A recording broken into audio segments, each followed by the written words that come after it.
La historia de los judíos durante la era moderna y contemporánea, específicamente entre 1492 y 1800, es un viaje fascinante de resiliencia, adaptación y transformación en medio de cambios profundos en el mundo que los rodeaba. Tras la catástrofe de la expulsión de España en 1492, el pueblo judío se enfrentó a un mundo nuevo y desafiante. Sin embargo, en lugar de sucumbir, encontraron formas de revitalizar su identidad y cultura, y eventualmente comenzaron a integrarse en la sociedad europea de maneras que habrían sido inimaginables siglos antes. Después de la expulsión de la península ibérica, muchos judíos se encontraron en nuevas tierras, desde el Imperio Otomano hasta el norte de África y más allá. En estas nuevas tierras, lejos de sus antiguos hogares, surgió un renacimiento del estudio y la espiritualidad judía. Uno de los centros más notables de este renacimiento fue la ciudad de Safed, en la región de Galilea, Palestina. Safed se convirtió en un hervidero de creatividad intelectual y espiritual. Allí, eruditos como Isaac Luria, también conocido como el Ari, revolucionaron el pensamiento místico judío. La cábala luriana, que él desarrolló, ofreció nuevas perspectivas sobre la naturaleza del universo y el papel del ser humano dentro de él. Luria enseñaba que el mundo estaba roto y que a través de actos de bondad y estudio, los judíos podían contribuir a la redención y la reparación del mundo. Estas ideas se extendieron rápidamente y tuvieron un impacto duradero en la espiritualidad judía en todo el mundo. Otro gigante de Safed fue Rabí Yosef Karo, cuya obra monumental, el Shulchan Aruch, se convertiría en la guía definitiva de la ley judía para generaciones futuras. Su trabajo codificó las tradiciones y leyes judías, proporcionando un marco claro y accesible para la vida judía que aún se sigue hoy en día. Mientras tanto, en Europa, los judíos comenzaban a experimentar un lento, pero significativo proceso de integración en la sociedad. En los Países Bajos, los judíos sefardíes que habían escapado de la Inquisición encontraron un grado de libertad y prosperidad que no habían conocido en generaciones. Ámsterdam se convirtió en un refugio, un lugar donde podían practicar su religión libremente y participar en el floreciente comercio y la vida cultural de la ciudad. La comunidad sefardí de Ámsterdam se destacó por su riqueza cultural, su dinamismo económico y su contribución a la vida intelectual europea. En Inglaterra, después de siglos de exilio, los judíos fueron oficialmente readmitidos en 1656 durante el régimen de Oliver Cromwell.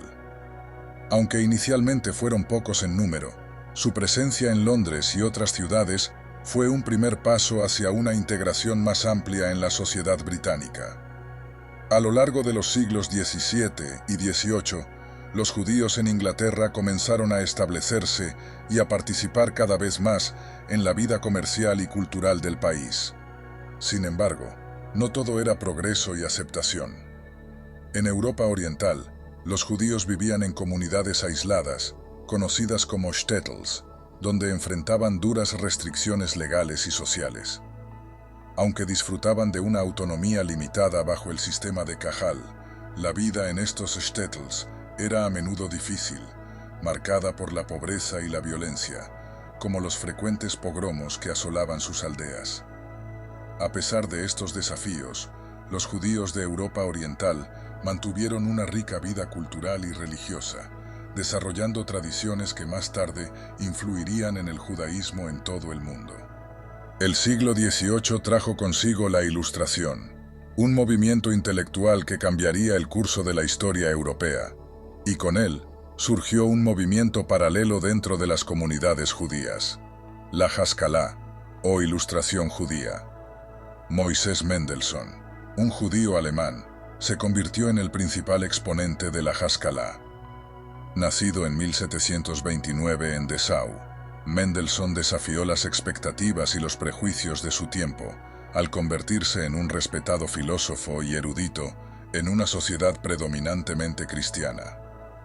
Su obra más influyente, Jerusalén, Argumentaba que los judíos podían ser ciudadanos plenos de la sociedad europea sin abandonar su fe. Defendió la libertad religiosa y abogó por la educación secular junto con la religiosa, creyendo que la integración en la sociedad europea no debía significar la asimilación completa, sino una coexistencia respetuosa entre las tradiciones judías y las ideas modernas. La Haskalah se extendió rápidamente desde Alemania a Polonia, Rusia y otras partes de Europa Oriental. Los Maskilim, como se conocía a los defensores de la Haskalah, fundaron escuelas donde se enseñaban ciencias, idiomas y humanidades, junto con el estudio tradicional de la Torá. Esta combinación de educación secular y religiosa preparó a las generaciones futuras para participar plenamente en la sociedad europea mientras mantenían su identidad judía. Pero la Haskalah también trajo consigo tensiones internas. Mientras algunos abrazaban las nuevas ideas y la posibilidad de integración, otros temían que estos cambios llevarían a la pérdida de la identidad y la tradición judías. Estas tensiones presagiaban los debates que surgirían en el siglo XIX, con la aparición de movimientos como el judaísmo reformista y el sionismo. El periodo entre 1492 y 1800 fue, para los judíos, una época de profundas transformaciones. Desde la devastación de la expulsión de España hasta el renacimiento del estudio y la espiritualidad en Safed, y desde la gradual integración en las sociedades europeas hasta la Ilustración judía, los judíos navegaron por un mundo en constante cambio, adaptándose y, a menudo, prosperando en sus nuevos entornos. Este periodo estableció las bases para la modernidad judía, donde la identidad y la tradición se reconciliaron con las exigencias de un mundo en evolución. La historia de los judíos en esta era es un testimonio de su capacidad para renovar y redefinir su lugar en el mundo, una habilidad que seguiría siendo crucial en los siglos venideros.